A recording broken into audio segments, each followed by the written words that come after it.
आपको गिरफ्तार कर लिया जाएगा। मैं पुलिस प्रशासन को बताता हूं, ये आप चूड़ियां पहनने वाले नहीं, हथकड़ियां पहनने वाले ही हैं।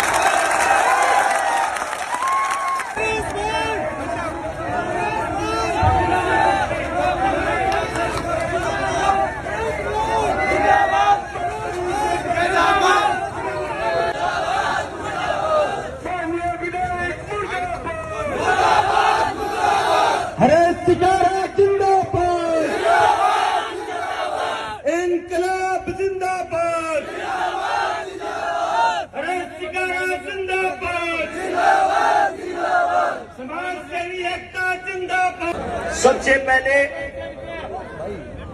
हरियाणा से आए हरत शिकारा की, जो यहाँ मेरा परिवार बैठा है, अगर मेरी जुबान में बोले आप सभी के चरणों में राम राम, आपकी जुबान में बोले अस्सलाम वालेकुम।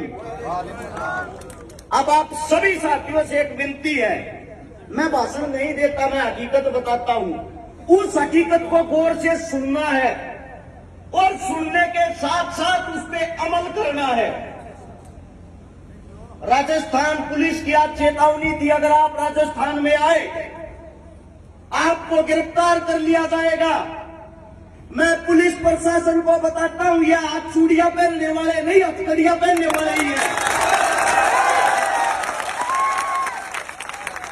दूसरी बात, जो हमारी पुलिस प्रशासन है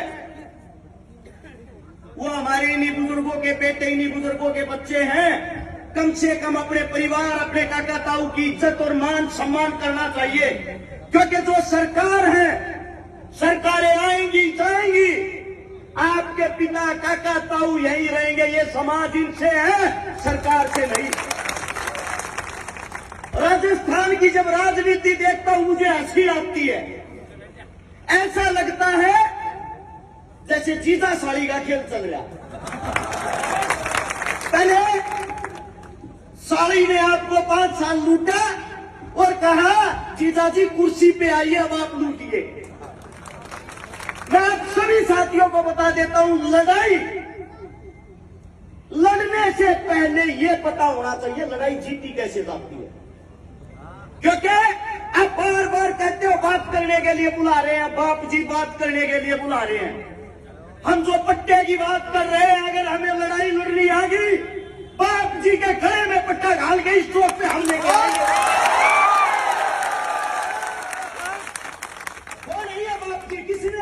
किसके दम पे बना है? आप लोगों के दम पे। लेकिन मुझे बड़ा दुख है, इस परिवार को अपनी ताकत का अंदाजा नहीं। आप सभी को बता देता हूं, कम से कम अपने बुजुर्गों को याद कर लो, आप लोगों को अपनी ताकत का अंदाजा हो जाएगा। जब शहीद आजम भगत सिंह, चंद्रशेखर, पंडित राम प्रसाद बिस्मिल, अशफाक उल्लाह, जिनका भी जिक्र था, छोटी छोटी बातें बताता हूं। जिस वक्त जनेऊ धारण करे हुए थे चंद्रशेखर, भगवान के नाम लेते थे, भगत सिंह पिस्टल निकाल के खड़ा हो जाता था। कभी पीछे से कोई गोरा लोग मेरे भाई पे पीछे से हमला ना करते। जिस वक्त अशफाक उल्लाह 5 वक्त की नमाज अदा करते थे, पंडित राम प्रसाद बिस्मिल बंदूक तान के खड़ा हो जाता था, मेरे भाई पे हमला ना हो गया।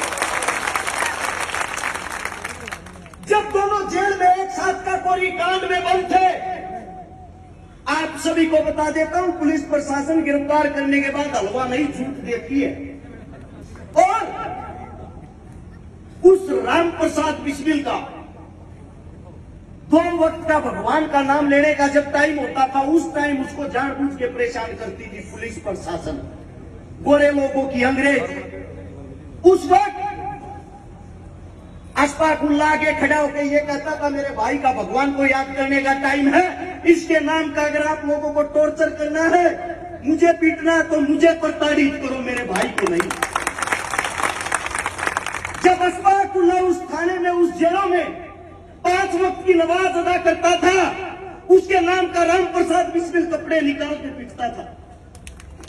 यह होता था हिंदू मुसलमान का भाईचारा। तुम्हारे बीच में आ गए अंग्रेजों का जूठा खाने वाले लोग, 2 भाई, एक ने कांग्रेस को पैदा कर दिया, एक ने बीजेपी को, और दोनों ने कसम खा ली, अंग्रेजों का झूठा खाया हुआ था।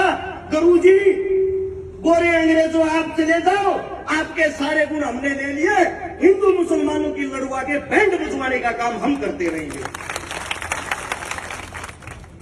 एक वक्त आप लोगों को बताता हूं, आप लोगों के दिल कांप जाएंगे, गारंटी देता हूं।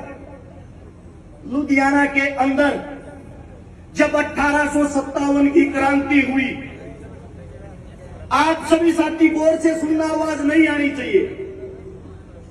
वहां का एक बहुत बड़ा सूफी संत था जिसका नाम था अब्दुल कादिर लुधियानवी।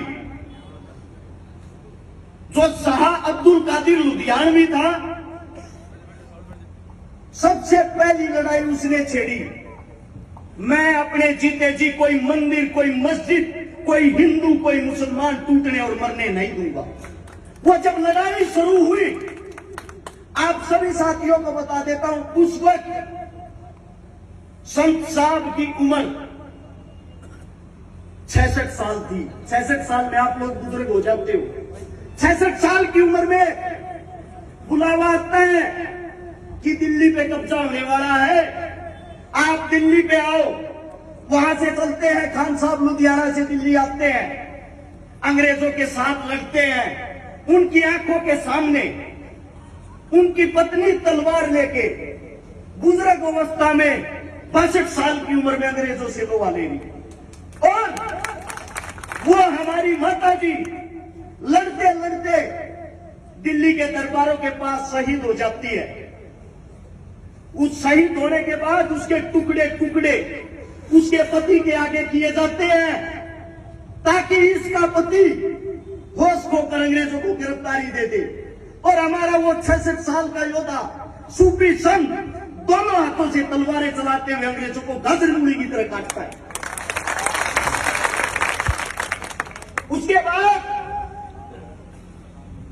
उसके बाद वापिस जाके लुधियाना को संभालता, अपनी पत्नी की लाश को नहीं।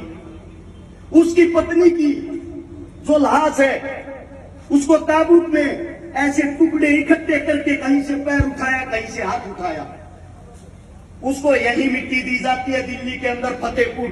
अगर आप अभी जाओगे आप लोगों को दिखाई देगी। और यहां से जाकर 1860 में लुधियाना के अंदर हमारे उस सूफी संत का शरीर पूरा हो जाता है। अब उन्हीं का एक पड़पोता था हबीबुर रहमान। जब भगत सिंह ने असेंबली में बम फेंका, भगत सिंह के परिवार को, भगत सिंह की मां को, भगत सिंह के भाई को कोई फना देने वाला नहीं था। उसी के वंशज उस हबीबुर रहमान ने कहा, ए भगत, अगर तुझे उंगली भी लगेगी, इस खान साहब के जिस्म को छू के लगेगी, ये घर तेरा है, यार है। आज भी भगत सिंह के पड़पोते उस परिवार के साथ जाते हैं, उस परिवार के पास जाते हैं और हाथ जोड़कर कहते हैं, आप वो लोग हो जिन्होंने हमारी वंश वेद को बचा लिया। एक आज की दुनिया है, 2 टके के भाड़े के नेता चंद पैसों में 2-4 करोड़ में टिकट लेके आते हैं, माइक पकड़ा, हिंदू मुसलमान करना शुरू, और आप लोग उनके बहकावे में आ जाते हो। सबसे पहले जो आप लोगों के अंदर ये दूरी बनी हुई है, इसको खत्म कर लो। आपको हराने वाला इस धरती पे कोई नहीं है। और लड़ाई की बात आती है, अब लगभग, अगर मैं यहां देख रहा हूं, लगभग 3000-4000 साथी होंगे। आप सभी साथियों को कहता हूं, अगर एक जवान बच्चे का झगड़ा हो जाए, फोन करके 1 मिनट में 10 साथियों को बुला देता है, और ये तो झगड़ा आप सबका है। मैं आप सबसे कहता हूं, यही बैठे बैठे फोन मिलाओ अपने यारे प्यारे रिश्तेदारों के पास और उनको कहो, आज हमें आपकी जरूरत है। मैं गारंटी देता हूं, अगर आप 10-10 आदमियों को बुलाते हो, 30-40 हजार आदमियों की संख्या यहां सुबह हो जाएगी। और जो आपका बाप जी है, वो खुद पट्टा पहन के रेंगता हुआ यहाँ आएगा। और रही बात डराने की, धमकाने की, मैं गहलोत लोग सरकार को बता देना चाहता हूं, हमारे बुजुर्गों को पहचान लो। इन्होंने आप लोगों की तरह अंग्रेजों का जूठा नहीं खाया। इन्होंने जहां से मिट्टी उठाओगे वहां से इनके बलिदान की खुशबू आएगी। इस मिट्टी के लिए हमने अपना रक्त बहाया है। और जो कहते हैं हरियाणा से आए हर्ष शिकारा को रोक लो, गिरफ्तार कर लो, उनको भी एक बात बता देना चाहता हूं, जब तक मेरे बुजुर्ग आंदोलन करेंगे, जहां इनके पसीने की एक बूंद पड़ेगी वहां हर्ष शिकारा अपना खून बहा देगा। और अगर आप लोगों को बहला फुसला कर कोई बुलाता है, दरबारों में आओ, घर पे आओ, समझौता करेंगे, बातें करेंगे, कोठों में बातें वैसा करती है, मर्द नहीं। अगर बात करनी है छाती से छाती लगाकर हमारे बीच में आकर यहां करो, क्योंकि राजा हम हैं, तुम नहीं। और जो बार बार धमकी देते हैं हमें, ये हिंदू मुसलमान, हिंदुओं को निकाल दो, मुसलमानों को निकाल दो, इनको काट दो, उनको काट दो, मैं दोनों पार्टियों के जो लावारिस औलादे उनको बता देना चाहता हूं, हिंदुस्तान हमारा है, तुम्हारे बाप का नहीं।